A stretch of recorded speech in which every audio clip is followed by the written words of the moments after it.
Dobar dan. Danas ćemo pričati o data tipovima, o operatorima između njih i vršimo neke manipulacije na njima. Hajde prvo da otvorimo Visual Studio, kreiramo novi projekat koji će biti .NET Core konzolna aplikacija. Nazvat ćemo je kako želimo, konzolna aplikacija data tipovi. Kliknut ćemo create.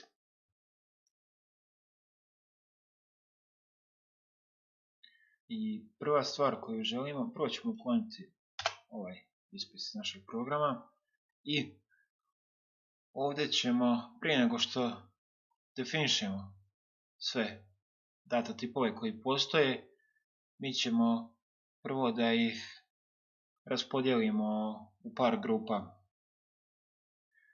Prva raspodjela između tipova je između onih koji su value based i onih koji su reference based tipovi. Šta to znači? Value based tipovi zauzimaju određenu memoriju i direktno upisuju u nju kada im dodijelimo vrijednost.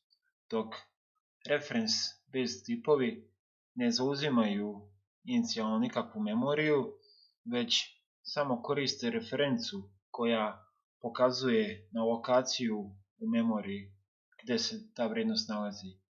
Oni nisu ograničeni svojom veličinom, to jest ograničeni su veličinom memorije koju naš računar podržava.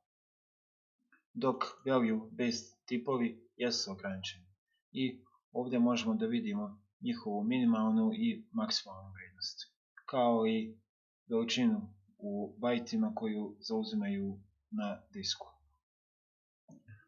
Hajde da napravimo ovdje kroz komentare dvije kategorije, da se lakše snalazimo. Jedno ćemo nazvati value based tipovi, a drugu reference based tipovi. Sada među value based tipovima imamo one koji su numeričke prirode i nenumeričke, pa ćemo i njih označiti. Specifično za numeričke tipove je što oni mogu biti signed i unsigned verzija. Šta to znači? Signed tipovi mogu da idu u negativne vrijednosti. Unsigned tipovi mogu biti samo pozitivni. Na primjer, as byte, signed byte i unsigned byte zauzimaju istu količinu memorije. Samo što as byte tih 256 bita može da zauzme od -128 do 127, dok unsigned byte kreće od 0 i stiže do 255. Dakle, 256 bita. 255 plus 0. Sada ćemo čisto da vam prođe kroz ruke sve ove tipove napisati u kodu, inicijalizovati i odmah da vam kažem šta će nama u startu biti bitno, sa čim ćemo najviše raditi. To su string tip, bool tip i integer tip. Ta tri. Ali hajde sada da ih sve na brzinu ispišemo ovdje. Dakle, krenut ćemo sa bool, koji je nenumerički tip. On može imati vrijednost true ili false. Može biti istina ili laž. Stavit ćemo da je recimo true. To je logički tip. Drugi nenumerički value tip je char. On može inicijalizujemo ga tako što stavimo znake navodnika i on može nositi bilo koju vrijednost bilo kojeg znaka, tipa može biti slovo, broj ili neki drugi znak. Stavit ćemo recimo slovo za njega. Hajde na brzinu da prođemo kroz numeričke tipove. Tu imamo tip sa kojim ćemo najčešće raditi, to je integer. On dakle može biti -100 ili +100 ili može nositi bilo koju vrijednost iz ovog opsega koji je poprilično veliki opseg, vidite. Da moramo dati ime. Dalje imamo unsigned int. On može imati dakle samo pozitivnu vrijednost. Primijetit ćemo ovdje ako stavimo znak minus da ćemo dobiti grešku, dok je gore minus prolazio. Pa ćemo ukloniti znak minus. Dalje imamo kraću verziju integera koja zauzima manje memorije kada nam trebaju manji brojevi, a to je short.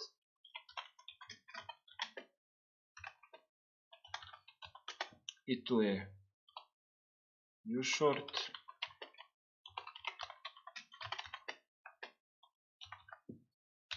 Onda imamo dužu verziju integera kada nam treba veći broj, koja će rezervisati veću količinu memorije.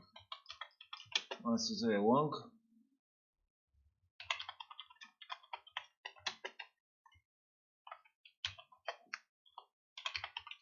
Također imamo ulong.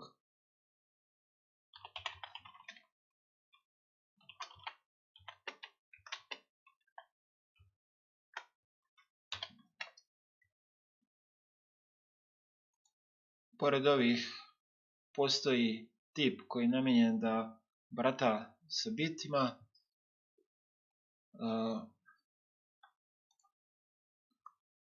On će nam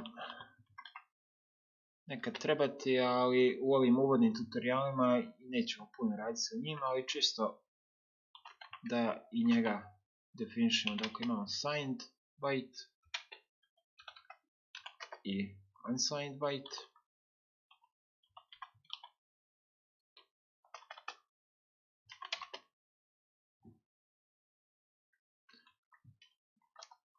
Da, primijenit ćete za njega da ga definišemo samo kao byte.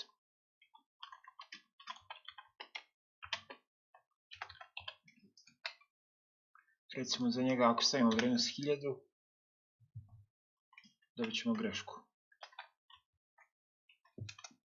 Ali ako stavimo 200, s obzirom da je on u opsegu do 255, neće biti greške. Dok za signed byte 200 nije validna vrijednost. Pored byte tipova, među numeričkim tipovima imamo i tipove koji nam dozvoljavaju da stavljamo brojeve iza decimalnog zareza. Dakle, što ako želimo 1,5, broj koji nije cijeli. U tom slučaju ćemo koristiti, najčešće ćemo koristiti double tip. 1.5. Isto tako možemo koristiti druge verzije tipova sa decimalnim zarezom kao što je float tip. Kod njega na kraju stavljamo sufiks f i decimal.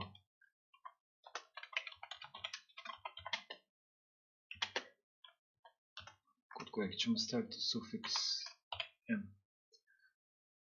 Ova dva tipa će nam jednostavno dati više ili manje, veću ili manju preciznost iza decimalnog zareza. Dakle, moći ćemo više brojeva da stavimo iza ove tačke kod njih u poređenju sa double tipom. Ovime smo pokrili sve value based tipove u C Sharpu I sada ćemo se prebaciti na reference based tipove. To je one koji nisu ograničeni svojom memorijom. Najčešće ćemo raditi sa string tipom.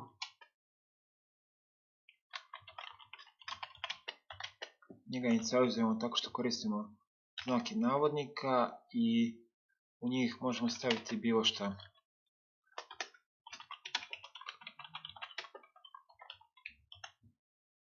Dalje imamo object tip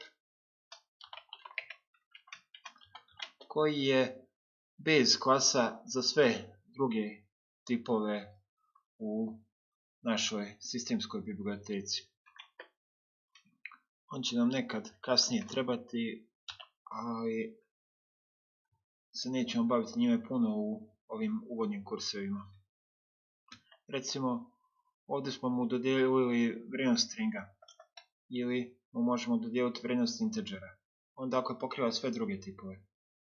Ali mi ćemo ga sada inicializovati recimo kao prazan object. Neka vas ova new prečica ne buni, o njoj ćemo pričati malo kasnije u sklopu ovog videa. Možda još neki bitan tip koji je reference based, a nema svoju predefinisanu rečicu C# bi bio datetime tip. Njega ćete često koristiti u sklopu svog programiranja kada želite da definišete neki datum i da manipulišete nad datumima. Isto tako tu je još jedan interesantan tip koji se zove GUID.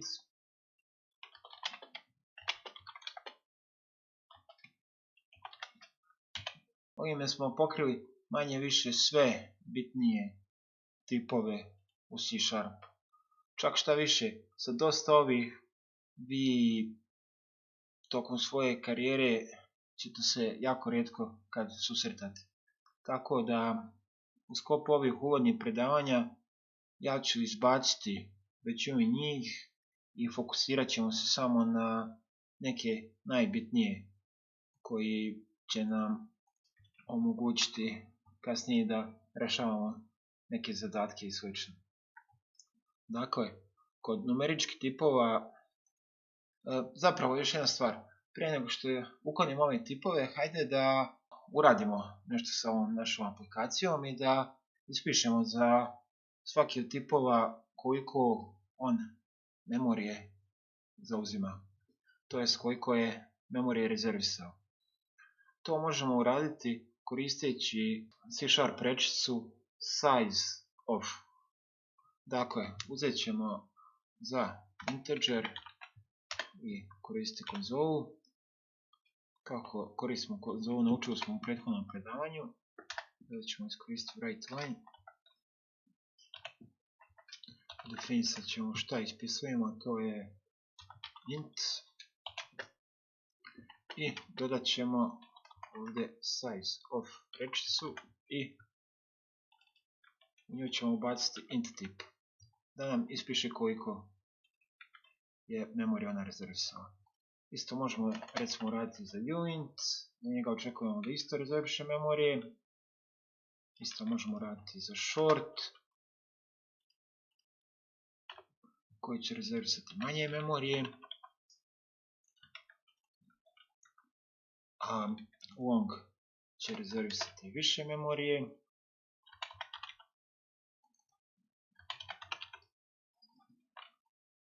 Ovo isto možemo ponoviti za sve druge value based tipove. Recimo uzet ćemo nešto, uzet ćemo boolean.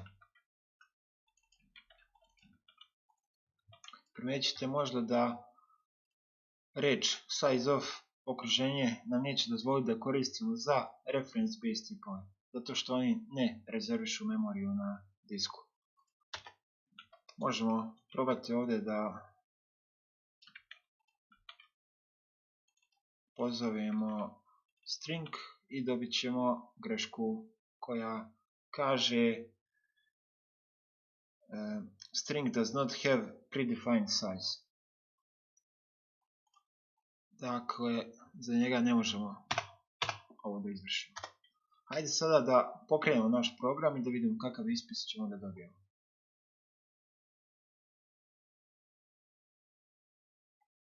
Evo ga, dakle, int i uint su rezervisali 4 bajta, short 2, long 8 i boolean rezervisao 1 bajt. Ok. Sada kada smo ovo uradili, iz našeg programa ćemo prvo ukloniti sve ove ispise, jer nam oni dalje neće trebati. Uklonit ćemo double float i decimal verzije numeričkih tipova. Trenutno ćemo raditi samo sa cijelim brojevima. Onda ćemo ukloniti i s-byte i byte tipove. Također ćemo ukloniti long i short verzije integera. Na kraju ćemo ukloniti i unsigned verziju integera, jer želimo da radimo i sa negativnim i sa pozitivnim brojevima. Dakle, od numeričkih tipova ćemo zadržati samo integer. Od nenumeričkih tipova će nam biti interesantni i logički tip boolean i char tip. I za preference based tipove, recimo, za sada možemo ukloniti datetime i GUID i bavit ćemo se samo object i string tipovima.